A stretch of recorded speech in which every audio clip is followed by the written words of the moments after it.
आनंद जी चुनाव लड़ी लोकसभा का इसी शिवहर से, क्या परिणाम हुआ? दोनों बार जमानत।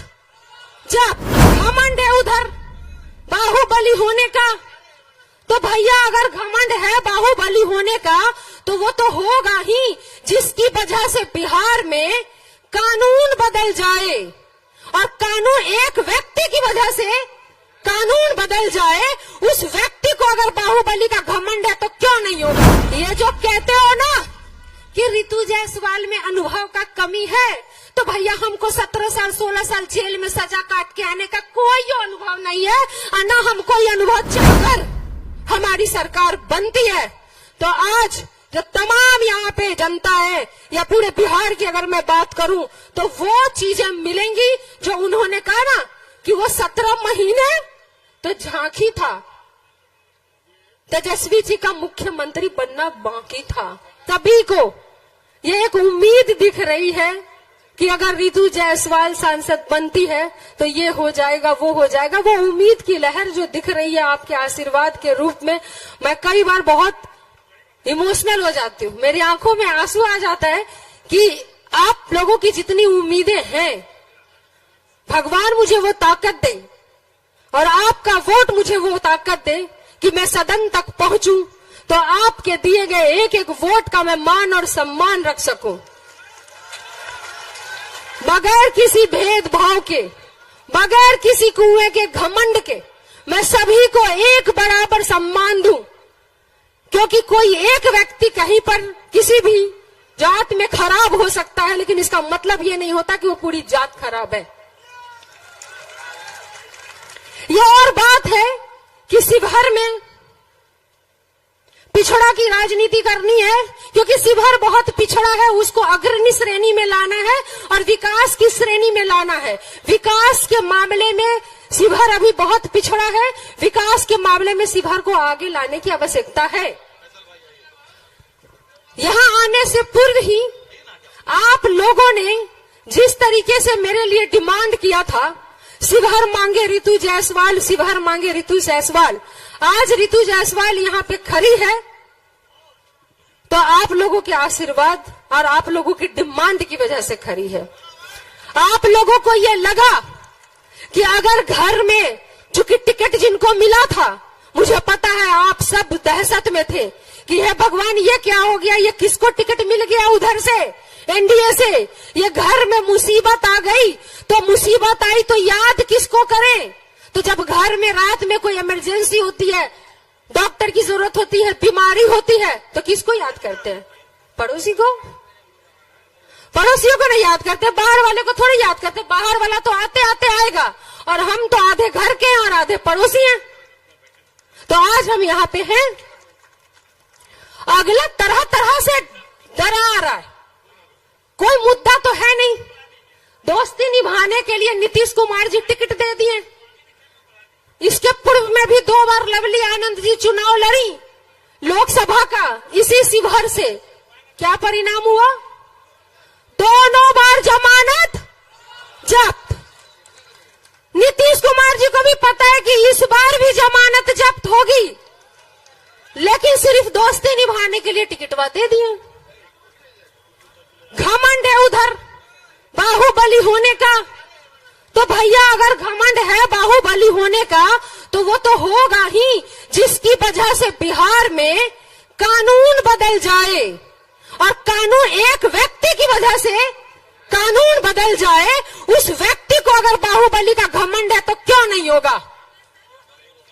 वो व्यक्ति मुझे कहते हैं आनंद मोहन जी, रितु जायसवाल में अनुभव का कमी है। ए भैया, ये जो अनुभव है ना, सजा काट के किसी डीएम की हत्या करके जो जेल से सजा काट के आए हो, वो अनुभव तुम अपने पास रखो, मुझे तुम्हारा ये अनुभव नहीं चाहिए। ये जो कहते हो ना कि रितु जायसवाल में अनुभव का कमी है, तो भैया हमको 17 साल 16 साल जेल में सजा काट के आने का कोई अनुभव नहीं है, और ना हमको ये अनुभव चाहिए। ये अनुभव ही तुम अपने पास रखो, और ये जो तुमको अनुभव है ना बाहुबली बनने का, कहवाना पसंद कर, मुझे तो हंसी तब आती है जब उनके भी जो मीडिया वाले हैं ना, वो भी बोलते हैं कि बाहुबली, मतलब इधर वाला हो या उधर वाला हो, सब बाहुबली उनको बुलाता है, इसका मतलब उनको बाहुबली कहलाना पसंद है। तो भैया हमको बाहुबली का अनुभव नहीं है, अन्ना हमको ये अनुभव चाहिए। तुम अपना जेल का अनुभव रखो अपने पास, तुम अपने सजा का अनुभव रखो अपने पास, तुम अपने बाहुबली का अनुभव रखो अपने पास। और मेरा जो अनुभव है ना, मुखिया के तौर पे पूरे देश ने देखा है, जब ऋतु जायसवाल उपराष्ट्रपति से लेकर के पंचायत को मिलने वाला सर्वोच्च पुरस्कार पंडित दीन दयाल उपाध्याय पंचायत सशक्तिकरण सम्मान से पंचायत को सम्मान दिलवाया, उस वक्त अपने सिंहवाहिनी की एक एक जनता को सम्मान दिलवाया। तो ये विकास का कार्य करने का जो अनुभव मेरे पास है वो मेरे पास रहने दो, और ये अपने बाहुबली का अनुभव तुम अपने ही पास रखो, तुम्हें ही मुबारक हो। और कहते हैं ऋतु जायसवाल आएगी ना, कहते हैं ऋतु जायसवाल आएगी तो जंगल राज आ जाएगा। ए भैया, ऋतु जायसवाल आएगी तो जंगल राज आएगा, या ये आनंद मोहन आएगा तो जंगल राज आएगा, ये शिवहर की जनता पे छोड़ते हैं। ये शिवहर की जनता निर्णय करेगी कि किसके आने से जंगल राज आएगा, ये शिवहर की जनता तय करेगी। हेलीकॉप्टर आएंगे, उतरेंगे, एक हमारे नेता उनके 100 हेलीकॉप्टर पे भारी पड़ेंगे, क्योंकि वो जमीन की बात करते हैं। तेजस्वी जी ने अपने कार्य में जो 17 महीने का कार्यकाल था, वो 17 साल कहां हवा में उड़ गया, पत्ता भी नहीं चला। और आज अगर बात हो रही है तो उनके सिर्फ 17 महीने के रोजगार की बात हो रही है। अगर हमारी सरकार बनती है तो आज जो तमाम यहाँ पे जनता है, या पूरे बिहार की अगर मैं बात करूं, तो वो चीजें मिलेंगी जो उन्होंने कहा ना कि वो 17 महीने तो झांकी था, तेजस्वी जी का मुख्यमंत्री बनना बाकी था। लेकिन पलटू राम जी बोले मन नहीं, अच्छा खासा लोगों को काम मिल रहा था, नौकरी मिल रही थी, इतनी बहालियां हुई, लेकिन बोलते हैं चाचा मन नहीं लग रहा था। जब मन नहीं लग रहा था तो पलट के चले गए वहां। तो जैसा उनके नेता पलटू राम, वैसा उनके कैंडिडेट बड़का पलटू राम बात करेंगे बड़का बड़का, लेकिन उनका जो दुलरुआ है ना, वो दुलरुआ को एक रिजाइन भी नहीं दिया पार लगा कि कम से कम आरजेडी को गरिया रहे हैं तो कम से कम विधायकी पद तो छोड़ के गाली दे, पदवा भी रखे हो। कहते हैं बेरोजगारी की बात कर रहे थे, अरे भैया तुम्हारा परिवार ना जब जेल में थे तो आपके परिवार को भी रोजगार तेजस्वी जी ने ही दिया, 2 टिकट देके। हाँ, एक हार गए, वो हारना ही था। यहाँ पे चूंकि समर्थन बहुत ज्यादा था तो आज उन वोट पे लेकर के यहाँ बने हैं, लेकिन काम कुछ भी नहीं। तो ये हो गया बेटवा का काम। पिताजी क्या करके बाहर आए हैं वो मालूम है। एक है माँ जो कैंडिडेट बन के खड़ी है, तो वो अभी 2 बार जमानत जब्त करा चुकी है। पूरे परिवार का आपको पता है। निर्णय आप लोगों को लेना है, क्योंकि भुगत आप रहे हैं, आप भुगत रहे हैं। आज स्थिति क्या है, यहाँ तमाम ठेला चलाने वाले, रिक्शा चलाने वाले, सब्जी बेचने वाले, राशन की दुकान चलाने वाले, ये सब लोग यहाँ पे व्यवसायी वर्ग सब मौजूद होंगे। लेकिन स्थिति क्या बन गई, आज आपका ये वर्गेनिया बाजार है, रीगा है ना, रीगा बाजार है। रीगा बाजार में हजारों किराने की दुकान वाले चावल दाल चीनी बेचते हैं। एक खुल जाएगा रिलायंस फ्रेश दुकान, एक चावल के साथ दूसरा चावल फ्री, इतना चीनी के साथ इतना चीनी फ्री, तो आपकी दुकान रह जाएगी और सारी भीड़ चली जाएगी वो दूध बेचने वाला और दूध खरीदने वाले की कंपनी में। फल वाले बेचारे फल बेचते हैं, सब्जियां बेचते हैं, एक खुल जाएगा वहां पे फिर से कोई रिलायंस फ्रेश। जितने में गरीब आदमी अपने सिर पे या ठेला पे केला सेब अनार अंगूर बेचता है, फल सब्जी बेचता है, एक खुल जाएगा रिलायंस फ्रेश, उसी दाम में, जितने दाम में आप बेच रहे हैं उसी दाम में उस अंदर एसी की हवा खाते हुए एसी वाला, फ्रिज वाला सब्जी फल मिलेगा। आपको भी लगेगा कि सस्ता तो मिल रहा है, ताजा तो मिल रहा है, ले लेते हैं, और आप ले भी लेंगे, लेकिन वो सारा गरीब मर जाएगा। वो ठेले वाला, वो फल बेचने वाला, वो सब्जी वाला मर जाएगा। वो कहां से कमाई करेगा? वो कैसे अपना पेट भरेगा? आज जितने यहाँ रीगा बाजार में दुकानें हैं, जितनी दुकानें हैं, कपड़ों की दुकानें हैं, कपड़े बेचते हैं, ये एक खुल जाए रिलायंस ट्रेंड्स, ब्लॉक लेवल पर तक खुल रहे हैं। जितने कपड़े की दुकानदार वाले हैं सबकी दुकान बंद हो जाएगी और आपका पैसा चला जाएगा वहां पे ड्रेस खरीदने वाले के पास। Reliance Jewellers, Reliance Trends, jeweller वाले सारे व्यापारी खत्म, कपड़ा खुल गया, अब कपड़ा वाले खत्म। तो भैया आज जो देश चला रहा है व्यवसायी वर्ग, जो कि दुकान खोल करके कम से कम 4 लोगों को रोजगार भी देता है, जब वही खत्म हो जाएगा तो जो देश चलाने का नारा दे रहे हैं वो तो देश ना चला पाए।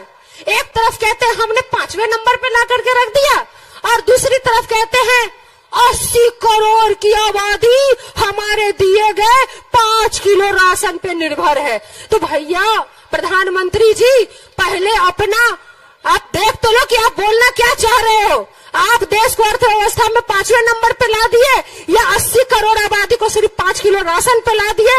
ये खुद पहले आप तय कर लो, फिर मंच पे आके भाषण देना। ये तो कंफ्यूजन प्रधानमंत्री जी को है देश का, तो उनके बारे में क्या ही बात करना। तमाम बातें, सब कुछ, सब जुमला साबित हुआ, एक एक चीज, सारी बातें सब लोग कह चुके हैं। हमको इस बारे में बात ही नहीं करनी है। हमको सिर्फ ये कहना है कि आज शिवहर है, शिवहर शिव की जगह है, यहाँ अपराध के लिए और अपराधी के लिए कोई जगह नहीं है। शिवहर कभी भी अपराधी को बर्दाश्त नहीं करेगी।